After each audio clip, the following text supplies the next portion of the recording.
Bonsoir. L'école de Paris est accueillie ce soir par le Collège des Bernardins et la chaîne KTO dans une première partie.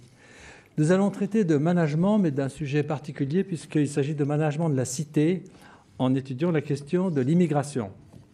Vous le savez, dans de nombreux pays d'Europe, le problème est posé, ce qui se manifeste d'ailleurs par la montée de partis populistes, voire xénophobes. Mais il prend un tour particulier en France, qui avait depuis des siècles une capacité d'assimilation réputée. On a pu voir au XXe siècle des vagues d'immigration, des Polonais, des Italiens, des Espagnols, des Portugais, etc. Au début, l'assimilation n'était pas toujours facile, au début de la vague, mais en une ou deux générations, elle se faisait. Les descendants gardaient le nom d'origine et avaient souvent un prénom francisé. Piotr devenait Pierre, Antonio devenait Antoine, Juan devenait Jean, et il devenait progressivement indiscernable des autres Français. On pouvait dire que la France marchait au mélange. Cela ne semble plus fonctionner aussi bien aujourd'hui, et les interprétations simples, schématiques, abondent. Vous les avez souvent entendues dans les débats publics. Les idées simples mènent aux solutions simples ou simplistes qui ne marchent guère, et nous allons ce soir essayer d'avancer avec plus de finesse. Alors pour cela, j'ai lu il y a quelque temps le livre de Philippe Diribarne, « Les immigrés de la République, les impasses du multiculturalisme », livre qui m'a fulguré et qui m'a donné l'idée d'organiser ce débat. Il met en scène la tension entre deux modèles français, un modèle qu'on appellera l'idéal républicain, qui prévoit l'égalité de tous les citoyens, y compris les immigrés dès lors qu'ils deviennent français, qu'ils ont la nationalité française, et un deuxième logique, qui est le mode de fonctionnement du corps social, qui va à l'inverse. Vous le savez, les gens sont en permanence jugés, classés, hiérarchisés, selon des critères difficiles à comprendre pour qui ne connaît pas la culture française, donc pour les immigrés. Et il faut qu'ils trouvent leur place selon ces codes qu'ils ont du mal à appréhender. De tout temps, il y a eu une recherche de compromis entre ces deux modèles, le modèle républicain et le modèle du fonctionnement social, mais les compromis trouvés par le passé semblent ne plus marcher. Et Philippe Diribarne nous exposera sa thèse à ce sujet. Louis Schweitzer le commentera ensuite et la discutera à la lumière de son expérience de président de la HALDE et d'auteur du livre « Les discriminations en France », livre que j'ai trouvé passionnant, qui montre que la lutte contre les discriminations demande beaucoup de rigueur et de savoir-faire dans la gestion symbolique. Ensuite, Claude Rivlin apportera son point de vue de chercheur en gestion, puisque j'ai parlé de management de la cité. Il a, entre autres, montré l'importance méconnue des rites dans la vie collective. On aime vivre dans ces rites qu'on ne voit plus souvent, et on supporte souvent mal les rites des autres, ce qui est une manière de lire aussi les débats sur le voile ou sur les habitudes alimentaires islamiques. Par ailleurs, les habités de l'école de Paris se précipitent généralement sur le journal de l'école de Paris à la page Idées de Rivlin, et nous avons, vous pourrez trouver à la sortie, le recueil que nous avons fait des pages Idées. Ayant présenté le débat et les orateurs, je passe la parole à Philippe Diribarne. Donc, comme vient de le dire Michel Berry, la société française s'interroge sur le fait que les problèmes d'intégration des populations issues de l'immigration ne concernent plus seulement, ni même d'abord, la première génération, mais la deuxième, voire la troisième ou la quatrième, que l'on appelle du nom un peu problématique d'immigrés de deuxième ou troisième ou quatrième génération. Et les Français sont perplexes, et dans les enquêtes d'opinion, ils sont fort divisés sur les raisons de cette situation. Et donc, par exemple, dans un sondage, à une question, laquelle de ces deux phrases se rapproche le plus de ce que vous pensez, 48% des Français ont répondu en novembre 2008, ce sont les personnes d'origine étrangère qui ne se donnent pas les moyens de s'intégrer, tandis que 37% préférés, c'est avant tout la société française qui ne donne pas les moyens aux personnes d'origine étrangère de s'intégrer. Alors, pour ma part, je ne chercherai nullement à des coupables, et je pense qu'on a affaire beaucoup plus que la culpabilité des uns et des autres à un phénomène difficile à gérer et avec lequel la société française se débat. Et je voudrais, au fond, partir d'un petit texte extrait de Bourdieu, la misère du monde, dans lequel Bourdieu évoque la question des banlieues et évoque la situation de personnes qui se trouvent prises dans un dilemme, qui simultanément sont extrêmement attachées à un idéal républicain et qui, en même temps, dans leur vie quotidienne, se rendent compte qu'ils n'arrivent pas à agir conformément à cet idéal. Je cite donc Bourdieu. Il dit donc, tout tend à montrer que les traditions et les convictions internationalistes et antiracistes qu'ils ont acquises à travers leur éducation et leurs engagements politiques, et qui sont renforcées par la condamnation officielle de la discrimination et des préjugés raciaux, sont mises à rude épreuve au jour le jour par la confrontation avec les difficultés réelles de la cohabitation.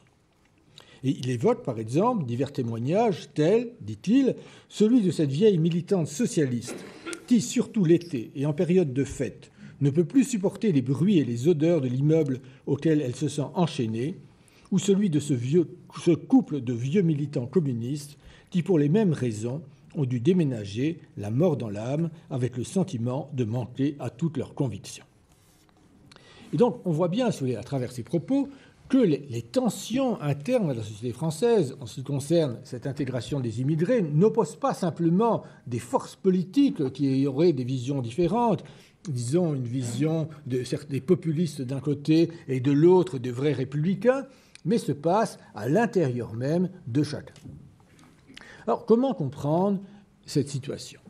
Bien, en fait, elle reflète une vieille question qui se pose depuis bien longtemps en France, mais et de manière plus générale dans l'ensemble des sociétés démocratiques, qui est effectivement de savoir comment raccorder une vision de la société composée de citoyens, tous égaux, méritant tous, dans la mesure où ils respectent la loi, d'être traités exactement de la même façon que tous les autres citoyens, sans être victimes d'aucune sorte de discrimination, et d'un autre côté, le corps social qui, comme l'a évoqué Michel Béry, et comme vous le savez bien, est extrêmement attentif à tout ce qui différencie les humains, et en particulier à leurs origines.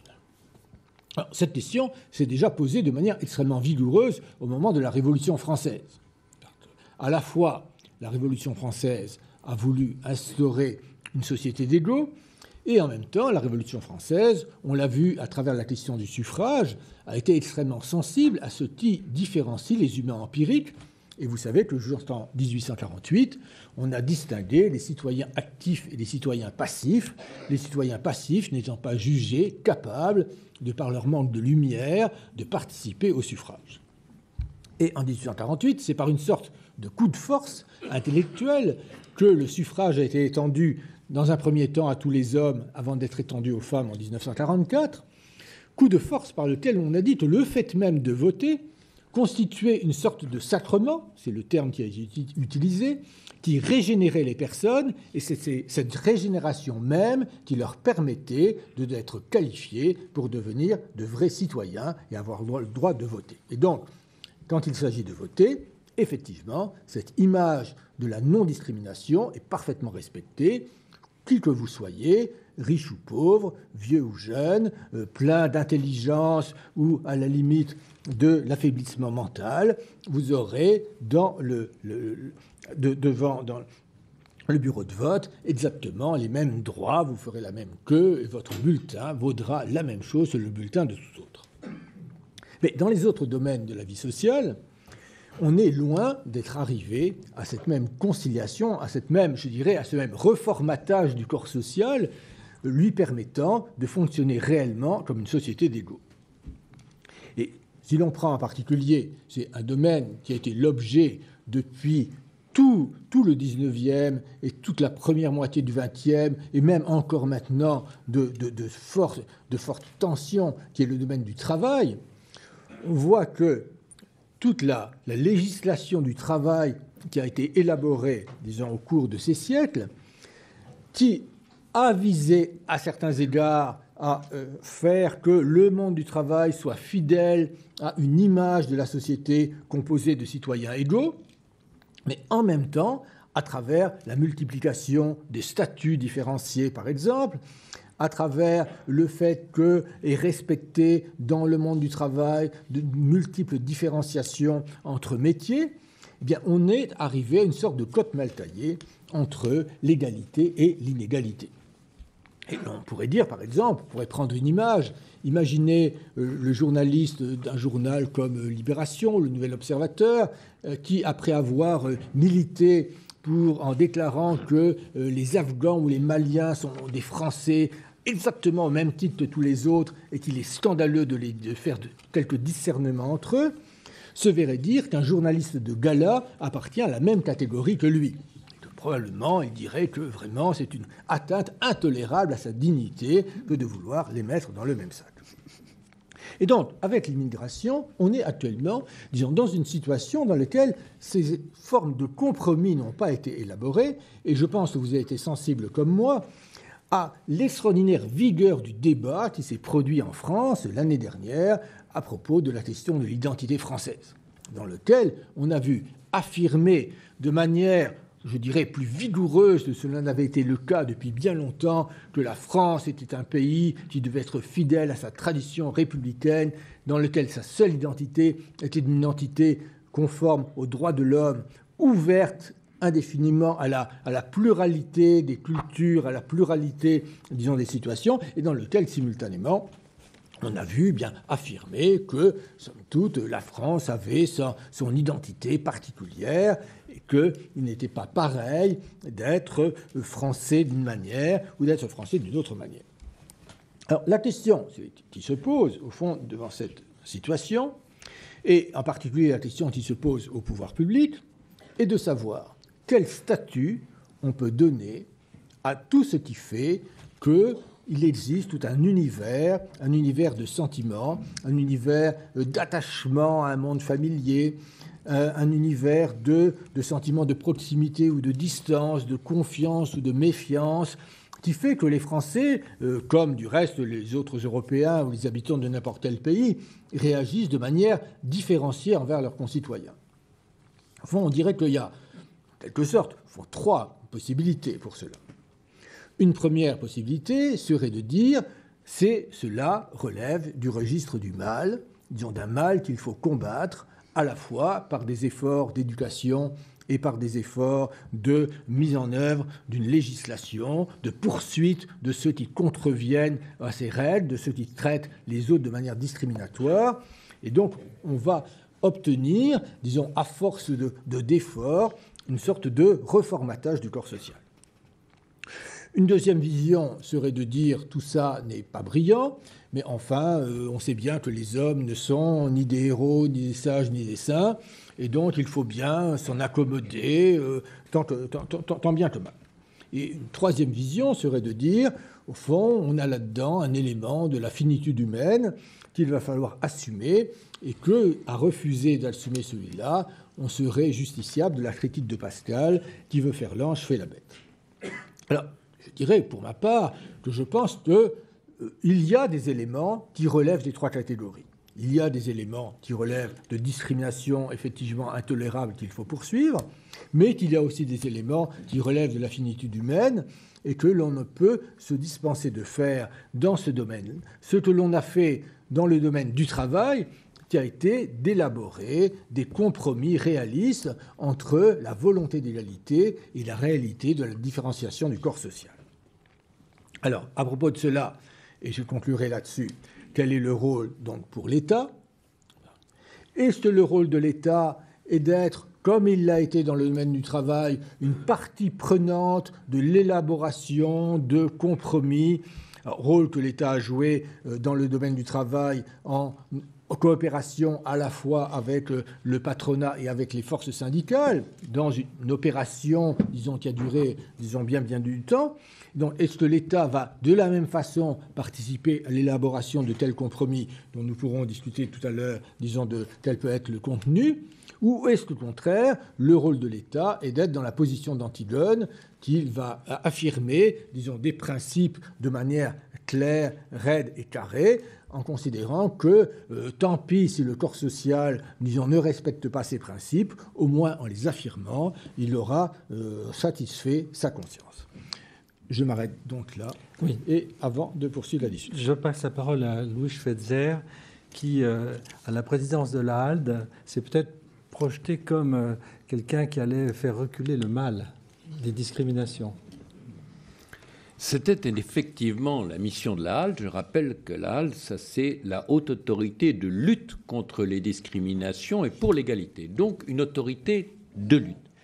Je voudrais repartir de l'exposé de Philippe Diribarne et du thème du sujet. Premier point, les immigrés, c'est peut-être une perplexité française, mais reconnaissons-le, c'est un problème qui se pose dans tous les pays riches du monde.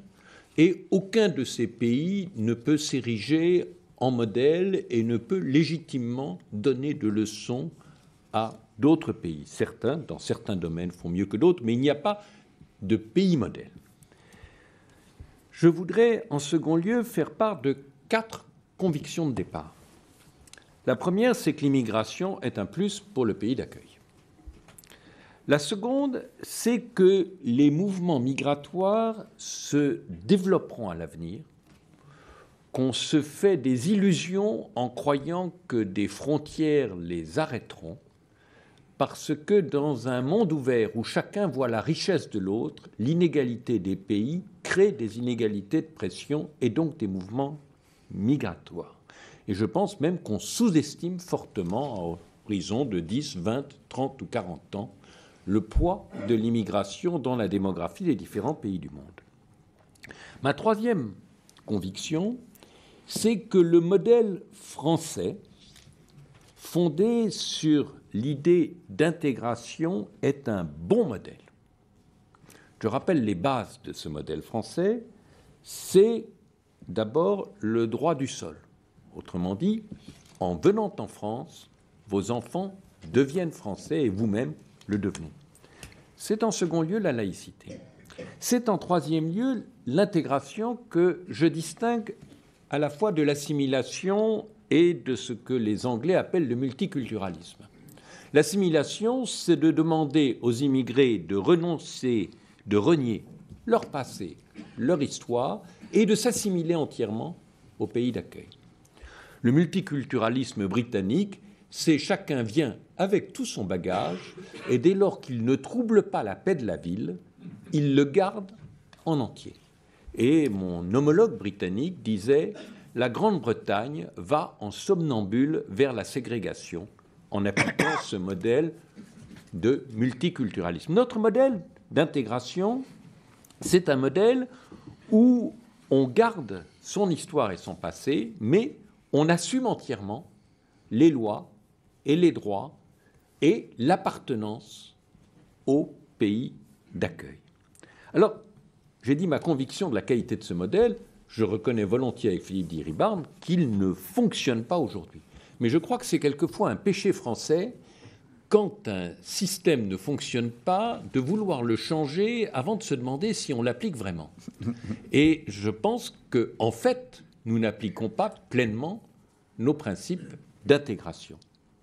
Et ma quatrième conviction, elle résulte des 3 premières, c'est que l'objectif pratique, c'est effectivement de faire fonctionner ce modèle d'intégration. Et que ce modèle d'intégration appelle 3 éléments pour fonctionner: l'égalité des droits, l'égalité des chances et la participation à une vie commune. Et je voudrais brièvement évoquer ces 3 éléments. D'abord, l'égalité des droits, et j'ajoute l'égalité des devoirs. L'un et l'autre ne sont pas séparables. Et on peut difficilement évoquer l'égalité des devoirs si on n'a pas accordé l'égalité des droits, la réciproque étant vraie. Le contraire de l'égalité des droits et des devoirs, c'est bien sûr la discrimination. Sur le principe, tout le monde est d'accord. Quand on interroge en sondage, Philippe Diribarne a évoqué un sondage, 94% des Français sont pour qu'on lutte contre les discriminations. Et les discriminations font l'objet d'un arsenal juridique depuis la Déclaration des droits de l'homme, les traités internationaux, la loi française. Bref, on a des lois parfaitement satisfaisantes qui interdisent toutes les discriminations. La réalité n'est pas en ligne avec ces lois. Je vais en prendre 2 exemples. Toujours dans nos sondages, on demande aux gens, avez-vous fait l'objet d'une discrimination dans les 12 derniers mois? 8% répondent oui. 8%, c'est 4 millions de personnes. Alors on me dira, un sondage, c'est un sondage. Alors on peut prendre quelques faits, nous faisons des tests, vous savez ce que c'est qu'un test. 2 personnes qui sont pareilles, sauf sur un critère, font la même démarche. Par exemple, 2 personnes qui ont les mêmes diplômes, les mêmes cursus, le même âge, envoient un CV et on voit quel est le taux de réponse. Réponse, si vous venez du sud de la Méditerranée, vous avez 3 fois moins de réponses que si vous venez du nord de la Méditerranée. Même test avec un logement. Vous cherchez à louer un logement. Vous avez les mêmes ressources, le même âge, le même travail, le même CDI. Si vous venez du sud de la Méditerranée, vous avez 9 fois moins de chances d'obtenir le logement. Ça, ce n'est pas des sondages, c'est des faits. Et ce qui est important pour lutter pour l'égalité des droits, c'est que cette différence de traitement n'est pas le fait que de personnes racistes. Les racistes, il y en a en France, c'est une petite minorité. C'est surtout le fait de préjugés, d'association d'une origine à une certaine image, à des compétences ou à l'absence de certaines compétences, ou simplement même le fait d'habitude. Je prends un exemple parce que je parle à des gens issus d'une école éminente. Si vous recrutez que les anciens élèves de certaines grandes écoles, la probabilité d'avoir un recrutement diversifié est faible. Vous aurez, par exemple, proportionnellement pas beaucoup de femmes. Vous en aurez, mais proportionnellement beaucoup moins. Et donc, quand on veut lutter pour l'égalité des droits, il ne faut pas seulement lutter contre le racisme. Il faut faire une pédagogie pour changer les préjugés et des pratiques, des bonnes pratiques, pour remettre en cause les habitudes. Et on ne peut donc pas séparer ces éléments, la lutte contre le racisme, la pédagogie et les bonnes pratiques. Alors le second point, parce que l'égalité des droits est une chose, les concours assurent l'égalité des droits, on voit bien que l'égalité des chances qu'offrent nos concours, pour prendre cet exemple, ou l'accès à l'emploi, est plus théorique que réelle. Et donc, si on veut assurer une vraie égalité d'opportunités, qui fait aussi l'objet d'un consensus, il faut aller au-delà de l'égalité des droits formels. Prenons quelques exemples concrets. Notre système éducatif ne discrimine pas, ou presque pas.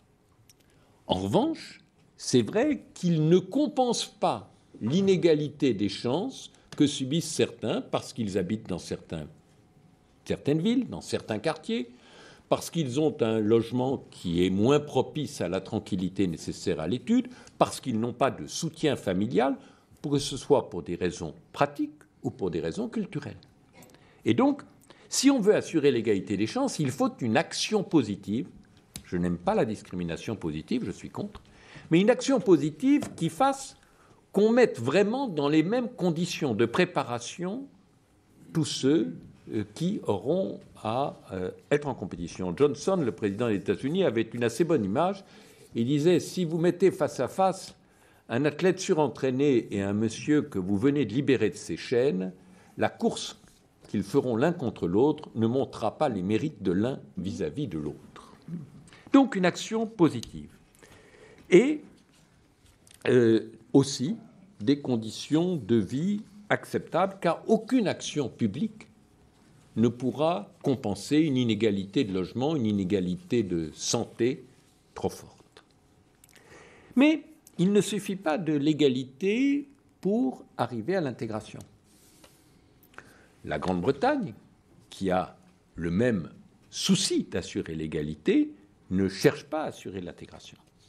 Et il faut ajouter le troisième élément, c'est la participation à la vie commune. C'est-à-dire assurer le vivre ensemble.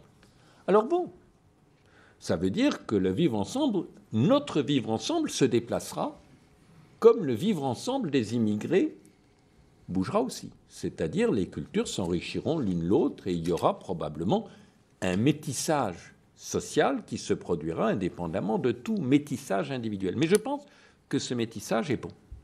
Et cela s'obtiendra par les services publics, par la vie sportive et culturelle, par un tissu résidentiel ne faisant pas de ségrégation, et aussi par le fait que dans le cadre des valeurs communes, qui sont les droits de l'homme et le respect de la loi, il y ait l'accueil des idées et des histoires. Et pour conclure, je voudrais faire une citation, non pas de Philippe Diribarne, il me le pardonnera, mais de Pierre Rosan-Vallon. 2 phrases. La première: il y a dans le populisme la présupposition d'un peuple uni formant un bloc, alors que l'esprit démocratique pense au contraire le lien social et politique comme quelque chose à construire qui n'a aucune naturalité. Et une seconde phrase de lui: la gestion des différences constitue le centre de la vie politique. Et je crois que c'est bien là notre enjeu. Merci. Donc je passe la parole à Claude Rivlin, à moins que Philippe ait une réaction urgente. Oui, ma place à cette tribune repose sur les apports de la recherche en gestion. La recherche en gestion a pour principal objet de mettre en évidence les mécanismes qui poussent à des choix qui ne sont pas véritablement voulus, voire même pas véritablement conscients. Je tiens à avertir le public que ce n'est pas facile à accepter. Le public de l'École de Paris est très accoutumé à ce genre d'insolence, mais je suggère que l'on mette pour public averti lorsque ce sera projeté à la télévision. En effet, se dire qu'il se passe dans notre esprit et dans le comportement des choses que nous n'avons pas voulu, c'est désagréable. Je l'affronte parce que c'est important par rapport au sujet de l'immigration. J'énumérerai 3 facteurs qui nous poussent ainsi contre notre gré: l'urgence, l'antagonisme entre les sédentaires et les nomades, et l'inévitable incohérence de la pensée humaine. L'urgence. Imaginons qu'en France, un jour, on décide qu'il y a tellement de procès pénaux à mener et si peu de magistrats qu'il faut gagner du temps. Eh bien, il y a un procédé foudroyant pour gagner ce temps. On met en abscisse sur tous les procès du passé la couleur de la peau, du plus blanc au plus noir, et en ordonner le nombre d'années de prison que les sujets ont subi. Et on va trouver une superbe, si j'ose dire, corrélation. Plus on est noir, plus on fait de prison. Alors à ce moment-là, on l'utilise à l'envers, c'est-à-dire que lorsqu'on fait une rafle, on mesure la pigmentation de la peau, ce qui peut se faire de façon parfaitement objective, et on en déduit la peine de prison. On économise un procès, un avocat, un procureur, un dossier, etc. Vous voyez que ça va très vite. Alors c'est évidemment épouvantable ce que je viens d'imaginer là. Nous sommes en plein dans les débats que suscite le procès du journaliste Éric Zemmour, mais ça marche aussi pour des discriminations positives. Je vais prendre une discrimination positive particulièrement à l'honneur à cette table, comme Louis Schweitzer l'a fait remarquer, l'entrée à Polytechnique. À Polytechnique, au concours d'entrée, il y a 10 à 15 000 candidats. Et il y a actuellement 400 places pour les Français. Comment on fait pour passer de 15 000 à 400 ? Eh bien, on a trouvé un procédé extrêmement efficace, l'aptitude aux mathématiques. Les mathématiques présentent immense avantage que c'est facile à corriger. Donc, on va sélectionner les élites par leur aptitude aux mathématiques, sachant que pour la plupart d'entre eux, ils ne feront plus jamais de mathématiques pour le restant de leur jour. C'est une façon également de faire face à l'urgence. Alors bien sûr, entre les mathématiques et la couleur de la peau, il y a quelques différences, mais vous m'accorderez que sous l'angle de l'urgence, ça pose des questions analogues. Deuxième facteur que je voulais mettre en évidence, l'antagonisme entre les sédentaires et les nomades. Mon éducation, et sans doute la vôtre, a été hantée par des images redoutables. Des gens qui bougent. Les marins vikings, les cavaliers d'Attila, les sarrasins qu'on a tout juste arrêtés à Poitiers, etc. Pour nous autres, sédentaires, les gens qui bougent sont menaçants. Hitler avait entrepris de massacrer les Juifs et les Tziganes. Quel rapport y a-t-il entre les Juifs et les Tziganes ? Eh bien, il est évident qu'ils bougent. Il décidait que les Juifs étaient apatrides et les Tziganes, gens du voyage. Eh bien, cet antagonisme entre sédentaires et nomades qui nous rend si méfiants à l'égard de ceux qui bougent, donc les immigrés, est profondément ancrée dans notre culture. Rappelez-vous la fondation de Rome, la fondation légendaire de Rome. 2 frères jumeaux, Romulus et Rémus, sont élevés par une louve comme nous savons, et quand ils sont grands, Romulus trace un sillon circulaire et dit « Là seront les murailles de la ville qui portera mon nom ». Et Rémus rit, il a eu tort, et saute au-dessus du sillon. Et Romulus tue Rémus. Afro-païen, me direz-vous, mais voyons la Bible. Elle commence également par 2 frères jumeaux, Caïn et Abel. Ils ont un métier au moment de leur naissance. Le texte dit qu'Caïn était agriculteur et Abel était pasteur. Donc Caïn est l'homme des murailles et Abel l'homme du voyage. Et Caïn tue Abel. Donc dans nos représentations archaïques, le sédentaire et le nomade s'entretuent, mais dans la vie courante, c'est un fait d'observation que dans une entreprise industrielle et commerciale, le commercial est en conflit permanent avec le fabricant, parce que le fabricant aime la permanence et le commercial aime le mouvement, ou dans une institution politique, d'une mairie au gouvernement, les élus et les permanents sont en affrontement continuel, puisque, une fois de plus, les uns aiment la permanence et les autres le mouvement. Donc, irrésistiblement, par nos représentations archaïques et par notre expérience quotidienne, nous nous méfions des nomades. 3e point, l'incohérence des jugements et des comportements des personnes. Je vais prendre 2 exemples, le vieux pied noir et le New-Yorkais libéral. Le vieux pied noir a passé une grande partie de sa vie en Algérie et maintenant il habite Paris. Alors vous lui posez 2 questions. Première question, qu'est-ce que vous pensez des Arabes? Je les connais les Arabes, moi, monsieur. J'ai vécu avec eux. Ce sont des gens qui ne comprennent que la trique. Bien. Puis 2e question, racontez comment c'était la vie avec vos voisins en Algérie. Ah, mes voisins arabes. Quels amis, quelle vertu, quelle sagesse. Et mes employés arabes, mais c'était mes enfants. C'est le même homme qui parle. Le New-Yorkais. Lui, au temps de la guerre de sécession, il aurait été du Nord. C'est un homme qui est résolument contre l'esclavage, contre les discriminations en tout genre.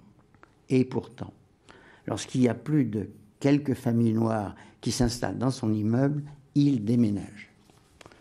Notamment, ça a été évoqué par Philippe Diribarne, les fameuses odeurs de merguez qui ont été citées par Jacques Chirac dans un discours mémorable. C'est comme ça que Harlem, qui était au XIXe siècle un quartier blanc, chic et respectable, est devenu un ghetto noir. Pourquoi les gens sont-ils ainsi incohérents? Parce que, et ça a été brillamment démontré par un neurologue dans plusieurs ouvrages, qui s'appelle Lionel Nakache et qui est venu parler à l'école de Paris récemment, parce que nos idées, nos affects et nos habitudes sont logés à des emplacements différents du cortex. Et la synthèse entre ces 3 aspects de notre personne est une histoire que nous nous racontons, mais qui n'est pas une évidence. Alors regardez le pied noir, ses affects lui rappellent ses voisins arabes qu'il adorait, mais ses idées lui disent qu'il est parti d'Algérie parce que ces Arabes l'ont chassé et que ce sont des gens épouvantables. Le lien entre les deux ne se fait pas. Il faut le vouloir pour que ça se fasse. Le New-Yorkais, intellectuellement, il souhaite l'égalité des hommes.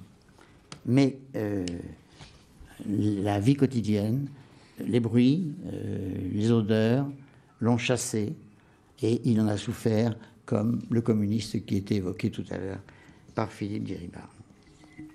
Autrement dit, il y a du mal qui n'est voulu par personne. Il y a des attitudes et des comportements qui entraînent des choses que tout le monde condamne. Je vous propose de dire, dans un langage qui n'est pas hors de saison dans une enceinte comme celle-ci, que c'est l'œuvre du diable. Comment peut-on combattre le diable? Je vous propose 2 méthodes. La première, c'est la lumière. Le diable se plaît à l'obscurité. C'est l'effort des chercheurs en gestion de jeter la lumière sur les effets sataniques que j'ai énumérés. Le 2e moyen, et c'est encore un mot qui n'est pas hors de saison dans cette enceinte, c'est l'amour. Le diable recule devant les manifestations de l'amour. Aime ton prochain comme toi-même, dit le Lévitique. Mais le prochain, c'est le semblable. Ce n'est pas la bonne formule. Je crois qu'il vaut mieux dire « tu aimeras ton lointain comme toi-même ». Je vous remercie. Bien. Peut-être as-tu des réactions spontanées ou... Oui, j'aurais fait quelques remarques, disons, en particulier sur ce qu'a dit Schweitzer. Au fond, il me semble que, si j'ai bien compris, vous avez dit que s'il y avait des problèmes, c'est parce qu'il y avait des préjugés. Et que, au fond, si on éliminait les préjugés, on résoudrait les problèmes. Alors, est-ce que c'est si évident que ça ? Je ne dis pas qu'il n'y a pas de préjugés, il y a des préjugés. Mais est-ce que tout est préjugé ? qu'il y avait des habitudes. Et des habitudes. Les habitudes, c'est beaucoup plus fréquent que les préjugés. Ouais. Alors, même les préjugés sont un peu plus fréquents que l'hostilité, comme ça a été dit. Les habitudes, c'est tout proche des rites. Ouais. Mais citer un thèse de la Commission nationale consultative des droits de l'homme, disant qu'elle réunit un groupe de travail, je cite donc. Le groupe de travail, a enfin constaté que les pratiques apparemment discriminatoires relatives au logement et notamment aux attributions recouvrent en réalité des préoccupations d'ordre économique ou social de la part des bailleurs, qu'ils soient sociaux ou privés. Ces préoccupations concernent principalement les garanties sur le comportement vis-à-vis du voisinage et des autres habitants de l'immeuble et de l'ensemble immobilier, le maintien en état des locaux loués, la garantie de solvabilité, d'adaptation du logement à la composition familiale. Alors, il y a peu de temps, Le Monde a publié un article concernant l'augmentation en matière de délinquance des attaques de distributeurs automatiques de billets. Et l'article comprenait quelque chose, enfin, je pense que c'était en quelque sorte une incitation, à cet égard, à la discrimination, disant la chose suivante, il y a une évolution, disons, dans ces attaques, parce qu'autrefois, les gens qui faisaient ces attaques étaient obligés de faire des repérages compliqués, de se renseigner pour savoir quels étaient les trajets des gens qui amenaient l'argent dans les distributeurs automatiques de billets. Mais maintenant, je cite toujours Le Monde, hein, ce sont les mêmes gens, les mêmes populations, issues des mêmes quartiers, qui à la fois sont les délinquants et sont ceux qui participent à la fois au convoyage de ces billets et aux sociétés de surveillance. Par conséquent, il y a une certaine collision entre eux en ce qui concerne la transmission d'informations sur le circuit des convoyeurs de billets. Alors, ceci est une incitation puissante à la discrimination, puisque, au fond, un employeur rationnel qui lit ce genre d'informations dira « mais je dois faire attention quand je recrute de savoir quels sont les risques que je cours en fonction du fait que je vais recruter telle personne ou telle personne ». Or, justement, on est, et je pense que c'est un élément du problème actuel, dans un fonctionnement du système productif dans lequel, parmi les exigences de compétences, se développent de plus en plus des exigences dites de savoir-être, et que ces exigences sont considérées comme faisant partie des éléments de l'efficacité productive et de la rentabilité de l'entreprise. Or, peut-on réellement affirmer que le savoir-être tel qu'il est conçu par les représentants des entreprises et tel qu'il participe au bon fonctionnement des entreprises est totalement indépendant de facteurs qui sont considérés comme des éléments de discrimination si les entreprises les prennent en compte? Et puis, dernier point, disons, vous avez évoqué la question de la vie commune. Et je crois que de ce point de vue-là, il est très intéressant, au fond, de comparer comment fonctionnent dans la réalité les diverses sociétés plus ou moins multiculturelles.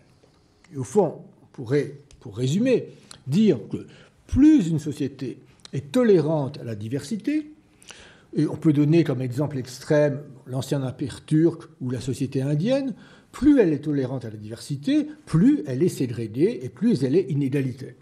Et que donc on a à faire un choix parmi les diverses formes de gestion de l'hétérogénéité entre d'un côté des sociétés qui sont quand même avec de grands respects de la diversité, mais très ségrégées et très inégalitaires, c'est ce que vous évoquiez à propos de la société britannique, et de l'autre des sociétés qui ne sont beaucoup moins ségrégées et beaucoup moins inégalitaires, mais beaucoup moins tolérantes à la diversité. Et on voit, disons, dans la société néerlandaise, dans la société suédoise, en Europe du Nord, etc., que les sociétés qui ont essayé de combiner la non-ségrégation avec la grande ouverture à la diversité sont actuellement affectées par une montée du populisme qui montre qu'on a un rejet de cela par la population. Et donc, à travers tout cela, si vous voulez, on voit que l'idée, au fond, que vous évoquiez, au fond, de Rosan-Vallon, pour terminer, au fond, l'idée de Rosan-Vallon, c'est justement une représentation du lien social comme ayant été totalement reformatée conformément au modèle républicain d'une société dans laquelle les rapports entre les hommes seraient purement régis par la loi, par le respect des règles et par des principes de non-discrimination. Et que justement, notre problème est que ce modèle républicain inspire pour une part notre réalité, mais que pour une autre part, il ne l'inspire pas, et qu'il ne l'inspire pas, comme le disait Bourdieu dans son exemple, et comme l'a dit Claude Rivlin à propos de cet habitant new-yorkais, non seulement parce qu'il a des habitudes, parce qu'il a des préjugés, etc., mais parce que réellement, il conduit à des situations que personne ne tolérerait et que personne ne tolère, quelle que soit par ailleurs la force de ses convictions républicaines. Vous voulez répondre ? Oui. Reprendre quelques-uns des points cités par Philippe Diriba. Premièrement, vous avez dit, effectivement, en citant la Commission nationale consultative des droits de l'homme, il y a des personnes qui se méfient de certains locataires pour des raisons liées, par exemple, à la couleur de leur peau. Deux remarques. Première remarque, bien sûr, quand on fait des tests, le rapport de 1 à 9, c'est des gens qui présentent la même solvabilité, les mêmes garanties, la même classe sociale et tout. Deuxième point, même à supposer que cela ne soit pas entièrement vrai, au fond, pour moi, de juger un individu par son appartenance à un groupe est quelque chose qui, à mes yeux, est au départ moralement insupportable.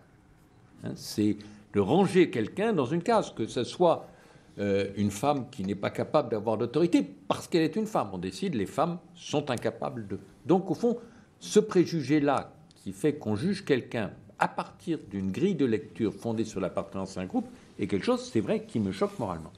Alors, c'est vrai que dans le modèle républicain, il y a une part pour une vie associative, et vous avez parfaitement le droit de faire des associations, de ne fréquenter que des gens qui vous ressemblent vraiment. Je pense que vous vous appauvrissez en faisant cela. Mais la République ne vous l'interdit nullement. Vous pouvez parfaitement n'aimer que les joueurs de golf. Mais quand, dans une entreprise, on fait de la capacité de jouer au golf une condition de recrutement, et j'en connais, on voit bien qu'on passe du domaine de l'association, de l'amicale, à un modèle de sélection fondé sur des critères sociaux. Et c'est ce passage-là que je trouve insupportable.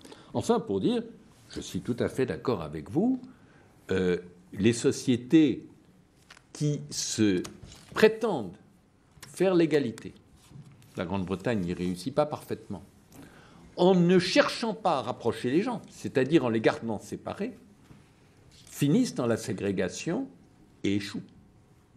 Et les sociétés qui ne créent pas du lien entre leurs membres, c'est l'exemple néerlandais, échouent.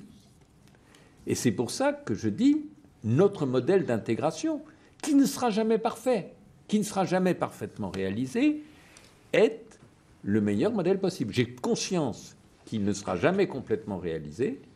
Je dis, c'est ce vers quoi il faut tendre, en acceptant qu'il y a des limites, des difficultés, et que, pour prendre l'exemple des États-Unis, cela fait beaucoup d'années qu'on a supprimé l'esclavage, ça fait beaucoup d'années qu'on a supprimé la ségrégation légale, 45 ans aujourd'hui, il y a encore beaucoup à faire. Je vois que nous allons arriver à la fin de la partie télévisée. Je voudrais qu'on parle de l'école. Dans le processus d'intégration, l'école jouait un rôle très important. Et je crois que dans son livre, Philippe Diriba dit « L'école transmet des connaissances, mais n'a plus un rôle d'éducation ». Quelque chose comme ça. Et il se trouve que j'ai lu un article de François Dubay qui s'appelle « L'école à l'avenir derrière elle » ou quelque chose comme ça, où il montrait que l'école de la République fonctionnait avant selon des principes où on essayait de faire progresser tout le monde. Mais une grande différence entre l'école aujourd'hui et d'il y a un certain temps, c'est qu'aujourd'hui, les diplômes jouent un rôle beaucoup plus important que dans le passé. Dans le passé, on avait son certificat d'études et c'était bien. Et l'école avait un rôle beaucoup moins important pour l'accès à des positions sociales qu'aujourd'hui. Et de ce fait, parce que l'école devient important, les parents ne rigolent plus avec leurs enfants, et notamment les enseignants, qui savent très bien comment aider leurs enfants à mieux travailler à l'école, choisir les classes, et qu'en fait, l'école avait pris une telle place dans la vie sociale que on peut être d'esprit républicain, égalitaire et tout, sauf pour ses enfants. Est-ce que tu as observé des choses de cet ordre? Ça renvoie à un mécanisme tel que vous avez décrit, Rivlin. Effectivement, il y a effectivement le deux registres. Où on est dans le registre des principes, et dans le cas, on affirme des principes, effectivement, on défend l'école ouverte, etc. Et puis, on a des enfants, et en même temps, on ne veut pas handicaper ces enfants. Alors, je crois que le premier point que tu évoquais est aussi un point très important. Les instituteurs de la Troisième République font peut-être de manière un peu naïve, croyaient qu'ils étaient vraiment porteurs des Lumières, qu'ils étaient porteurs, et qu'en ayant un rôle éducatif, un rôle de discipline, etc., ils étaient en train d'élever les personnes qui leur étaient confiées en imposant aux petits Bretons, aux petits Basques, etc., de rentrer dans le moule français. Ils pensaient les faire échapper à leurs préjugés et les transformer en humains plus accomplis, et donc ils avaient absolument aucun complexe à se livrer à une activité, pas seulement de formation, disons d'instruction, mais aussi d'éducation. On sait bien que actuellement, les incertitudes autour ne risque-t-on pas de devenir un élément de l'ordre moral, ne risque-t-on pas d'imposer à ces enfants des valeurs qui ne sont pas les leurs, etc., font qu'on a un certain repli vers un rôle qui serait un rôle, disons, d'instruction, et dans lequel, à ce moment-là, évidemment, la question qui se pose est de savoir si, en prenant ce parti, on respecte effectivement la liberté de tout un chacun, ou est-ce qu'au contraire, on les abandonne extrêmement désarmés et démunis face à une société française qui, comme tu le disais au début, reste extrêmement attentive, juge, classe, etc., et ne laisse pas passer ceux qui ne sont pas suffisamment dans le moule. Tu parles souvent dans ton livre de montée du multiculturalisme. Alors je me suis demandé, comment peut-on l'interpréter? Est-ce un affaiblissement du modèle français, de la conception française, ou est-ce un effet de la mondialisation ou une demande très forte des nouveaux immigrés? Je crois que c'est un ensemble, c'est tout un ensemble de phénomènes. C'est à la fois quelque chose, disons, de mondial qui, par certains égards, vient d'une réaction, disons, aux horreurs de la Deuxième Guerre mondiale, du nazisme, etc., au fond, du non-respect de ceux qui avaient une culture différente. Et donc, au fond, à partir de là, le respect des cultures est devenu quelque chose d'important. Vient de l'affaiblissement de la croyance dans la France patrie des droits de l'homme, de la France patrie de l'universel. On disait que tout l'homme a deux patries, la sienne et la France, etc. Bon, tout ça paraît maintenant des histoires auxquelles on ne croit plus. On aurait plus idée d'enseigner nos ancêtres les Gaulois en prenant comme ancêtre spirituel à tout un chacun, disons, sur la surface de la Terre. Donc il y a eu toute une série, disons, d'affaiblissements. Bon, et puis sans oublier les mouvements des années 60, il est interdit d'interdire, etc. Enfin, je crois qu'il y a tout un ensemble de facteurs qui a conduit à une transformation en quelque sorte de l'idéal des Lumières, qui est passé de l'idéal des Lumières, c'est le rassemblement de tous dans une raison commune dans laquelle ils vont se retrouver pensant la même chose, à l'idéal des Lumières, c'est un égal respect pour chacun dans la diversité infinie des goûts, des couleurs, des coutumes et des convictions. Alors malgré tout cela, le livre conclut que le multiculturalisme est une impasse et finalement revient à l'idée que le modèle républicain est quand même une bonne réponse et peut-être qu'il faut le réinventer. Je ne pense pas qu'en 2 minutes on ait le temps de donner les réponses, mais est-ce que tu peux revenir là-dessus ou vous voulez faire un point peut-être. Quand même, le modèle républicain, j'y crois comme je l'ai dit et comme vous, mais notre universalisme avait quand même ses frontières. Vous avez cité le pied-noir qui aimait ses voisins, mais il n'imaginait pas de leur reconnaître des droits juridiques égaux. Quand nous étions coloniales, eh bien, nous ne reconnaissions pas les Africains comme nos égaux. Donc, c'était un modèle universel, mais pas égalitaire. Et je pense qu'il ne faut renoncer à aucune des valeurs universalistes qui étaient notre base, mais y ajouter un supplément qui est que tous les hommes sont égaux en dignité. Et là, il me semble qu'on arrive à faire une meilleure synthèse. Oui, là, je crois justement, vous évoquez finalement l'Algérie, le décret Crémieux, et dans lequel on voit bien qu'au moment du décret Crémieux, donc qui a donné la nationalité française aux Juifs en Algérie et pas aux musulmans. Donc, ce n'est pas parce que cette nationalité n'a pas été proposée aux musulmans. Mais la condition pour acquérir cette nationalité était de renoncer à leur statut singulier, était d'accepter en particulier le code civil français et le code de la famille français. Et alors que les Juifs ont accepté de rentrer dans le droit commun français, les musulmans ont refusé de rentrer dans le droit commun français. Donc là, ce n'est pas simplement un refus discriminatoire, c'était la rencontre de l'universalisme et de la diversité, disons, des points de vue, dans lequel, finalement, la diversité l'a emporté sur l'égalité, mais dans une situation dans laquelle il paraissait impossible de combiner l'égalité et la diversité. Le modèle républicain ayant ses vertus, pour aider les gens à en tirer profit, il faut beaucoup d'efforts et les aider. Quand je parlais de l'école tout à l'heure, je pensais au film Entre les murs. Quand on voit ce film, beaucoup l'ont vu, je suppose, on se dit c'est pas par là que ça va passer. On sent bien que c'est pas un système qui aide aux gens à rentrer dans la manière française. Mais je me suis rappelé d'une séance que nous avons faite à l'école de Paris il y a quelque temps. Je me rappelle plus le nom de l'orateur, mais le titre que j'avais donné à la séance, c'est La percée du général des banlieues. Il était un général qui était adjoint au gouverneur de Paris, arrivant de je ne sais plus quel pays, faisant le tour de la banlieue. Il devait se soucier des rapports entre l'armée et les citoyens.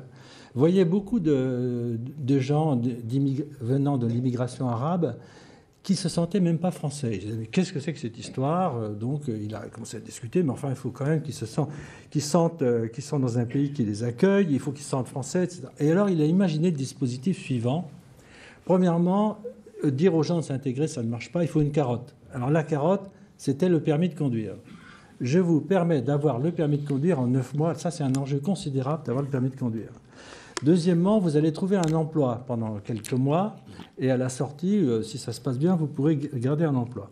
Troisièmement, vie collective. Pour reprendre ce que disait Louis Schweitzer, il a développé des activités sportives. Il a fait un partenariat avec l'équipe de France de football ou la Fédération française de football qui a fait qu'il fallait que les gens se lèvent tôt et tout, et une activité collective. Puis après, il s'est dit, ces gens, un des grands problèmes de ces gens, c'est qu'ils n'ont pas d'histoire. Nos ancêtres et les Gaulois, ça ne veut rien dire. Ils se demandent quelle est leur place dans l'histoire française. Et il leur a fait un cours sur l'armée d'Afrique en disant que la plupart d'entre eux venaient, leurs parents, leurs grands-parents avaient été dans l'armée d'Afrique. Et alors ce cours a eu un succès extraordinaire, d'après ce qu'il a dit, auprès des jeunes. Et au bout de quelques mois de formation, il y a eu beaucoup d'énergie qui était dépensée. Il avait réuni autour de lui un groupe de jeunes extraordinairement motivés, qui fait que pendant les émeutes des banlieues de je ne sais plus quelle année, il n'y a eu aucun problème chez lui. Et au moment de la fin, au moment où il devait prendre sa retraite, il y a eu 300 jeunes qui étaient venus pour l'honorer. Et bon, autrement dit, voilà quelqu'un qui a trouvé une manière pour mobiliser les gens, qui a développé une activité astucieuse, mais ça demande une énergie absolument considérable.